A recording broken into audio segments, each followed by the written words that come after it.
I was raised in the church. I was raised, in fact, in the United Church of Christ.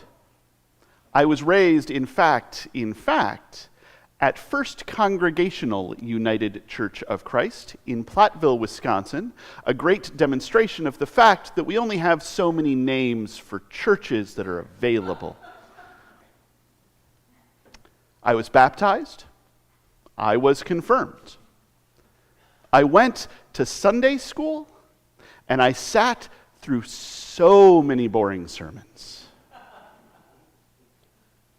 I was part of the youth group. I was in more nativity plays than I care to remember. I gradually learned my faith from hanging around, from being in the space, from getting the gist, from being loved by people who had found this faith before me. And I've told you this story before, but eventually I fell in with a group of Christians who told me that none of that mattered. That I was a Christian in name only. That if I really wanted to follow Christ,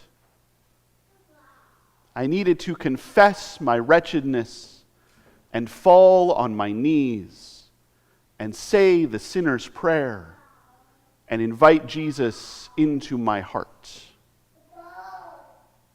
And there's nothing wrong with any of that. It's just when I showed up to this community, I thought that I was a part of it, and I was told that I was not, that I needed to be different, that I needed to learn to be different, that I needed to put away the faith of my youth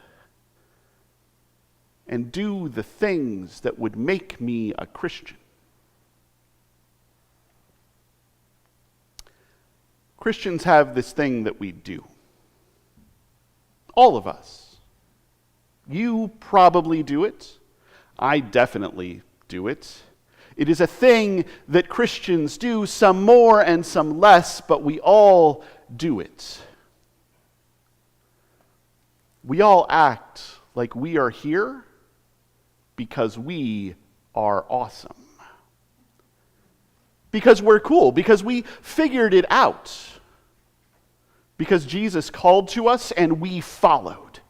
Because Jesus came to find us and we let ourselves be found. Because Jesus knocked at the door to our hearts and we answered. And that's all true in a way. But it is easy to make it about the things that we did. I responded to Christ's call. I let myself be seen by my Lord. I answered the knock of my Savior. I am here because I did the right things. But that misses the beauty of the story, the beauty of the gospel, the beauty of all of this. I am not here because I am awesome. I am not here because I am cool. I am not here because I did the right things. I am here because God. I want to continue that sentence so badly, but I don't have to. I am here because God. I am here because Christ. I am here because the God who is love saw me in my brokenness and came into the world as one of us among a dispossessed people in an occupied land to parents who could not find a place to stay for the night, and lived the life we cannot lead, and loved the love we cannot love, even though it took them to the cross and it took them to the grave, and then they got up and stepped out of the tomb and called us into new and abundant life. And dare I say, dragged me into new and abundant life, kicking and screaming. The God who is love saw us laboring under the powers of sin and death and everything that makes life less, and said no to that and yes to something else. Yes to our holiness, yes to our wholeness, yes to loving us and all of creation.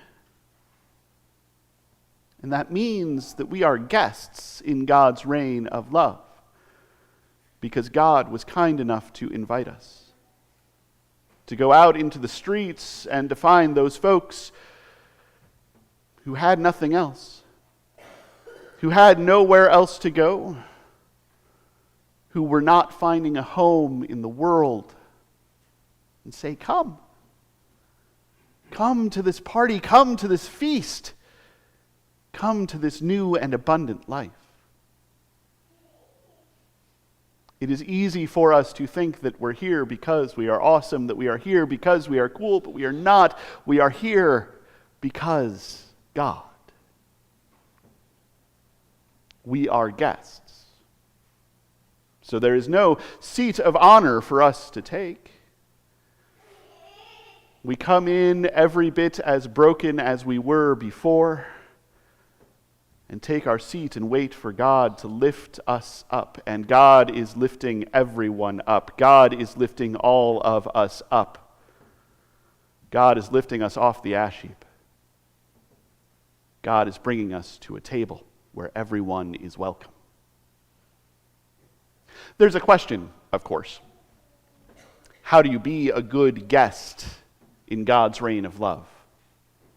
I know how to be a good guest in this world. I know that you don't show up empty-handed. Bring a gift or a bottle of wine or a snack or something to share. I know that you follow the rules of the house that you are in. If they want you to take off your shoes, you take off your shoes, even if you feel a little weird about your feet. You eat what is laid before you. You drink what is offered. I know how to be a good guest in the world. But God asks for something more, something so important, something so amazing. God asks us to be good guests by being good hosts, by joining in that work of hosting, by joining in that work of sharing, by joining in that work of going out to the streets and to the fields and finding those who are not at home in the world and inviting them into something so much more amazing. God asks us to share in the work of repairing the world, of redeeming creation, of inviting everyone in. And that work, I firmly believe, will not be finished, will not be completed, will not be done until the very last person has found a home in God's reign of love. God's party does not leave anyone out. God's feast does not leave anyone unfed.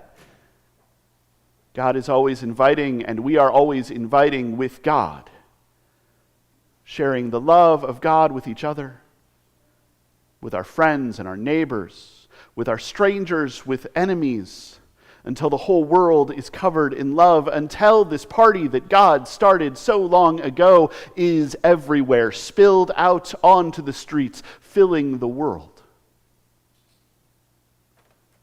Until we are all served with love, until we are all serving love, until we are all abiding in God. And what a wonderful world that will be. But also what a wonderful reign that is right now.